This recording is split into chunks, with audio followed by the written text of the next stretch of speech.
Hello, truth seekers. Lawrence here, and welcome to Easy Enlightenment.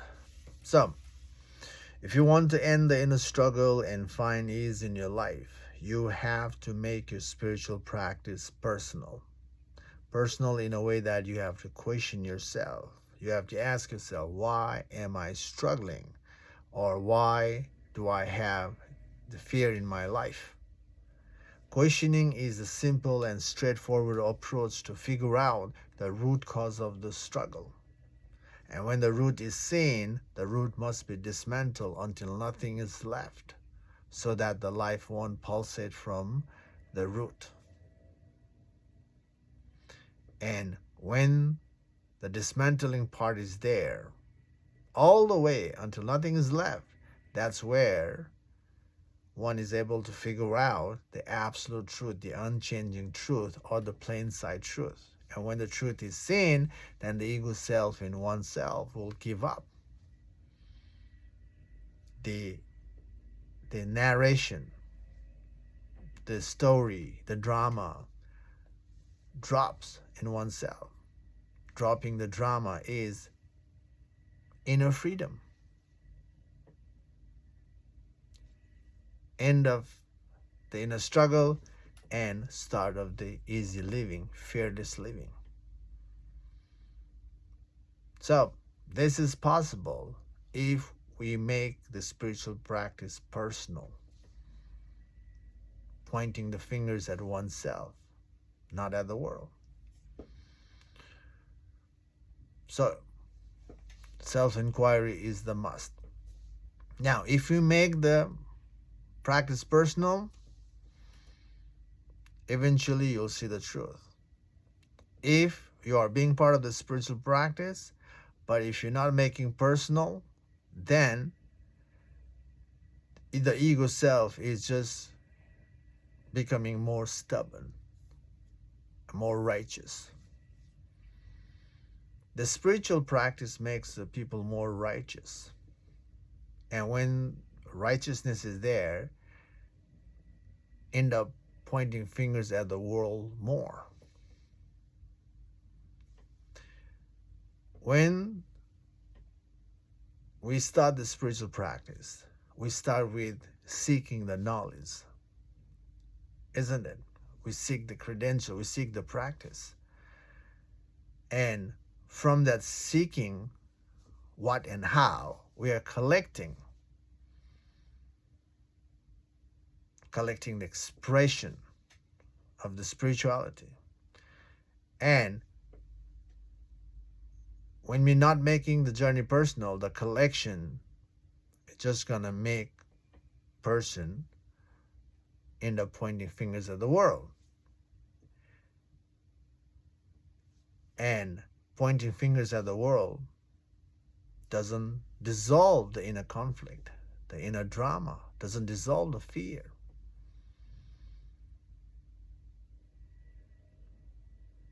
Ego loves to point fingers at the world just to avoid the death of the ego. When pointing fingers at the world and saying how the world is wrong, the ego self is trying to make the world a better place without looking into one's own issue, why the struggle is there, why the fear is there.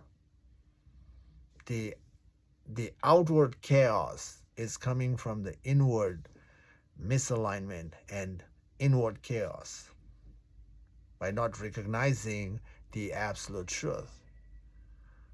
And we deny the truth and just going out. It's a never-ending journey. Yes, we can make things better, a little bit better in the world. But that better in the world doesn't dissolve the ongoing issue, doesn't dissolve the fear. And you know that. Before you, a lot of people tried to make the world a better place. For hundreds and thousands of years, people are trying to make a world a better place. Look, the world is in the same place of chaos, conflict, violence, war. So from this seeing, we should understand that just working outside is not going to solve the problem, especially when the problem is inside.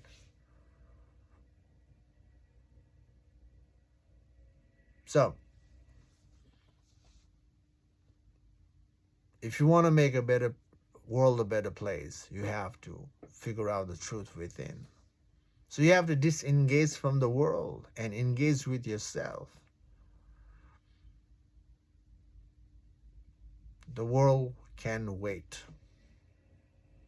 By the way, if everybody work in the same way, the world can wait. The violence is already stopped. The chaos is already dismantled by working on ourselves. And then working on oneself will help to figure out the truth. When the truth is seen, the ego gives up. Ego giving up is dismantling of the unnecessary movement in the world as well.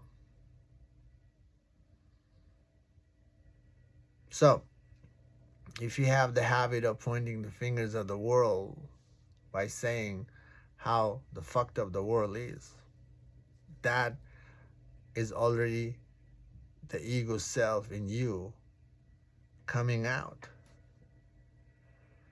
You must recognize that. You have to question your ego.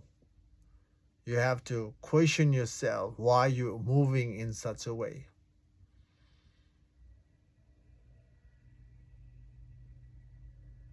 So,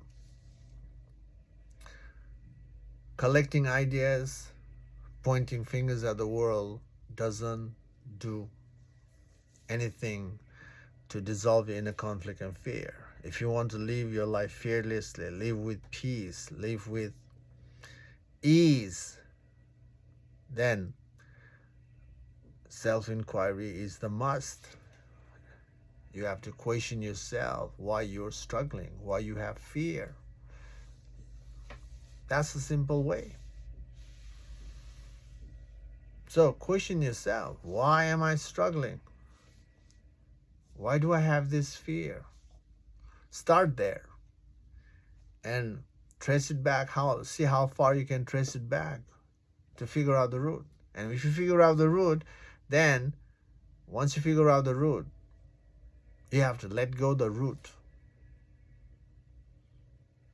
And especially when your life is comfortable from that root, you will be attached to that root. Giving up that attachment brings fear. The idea of fear comes in.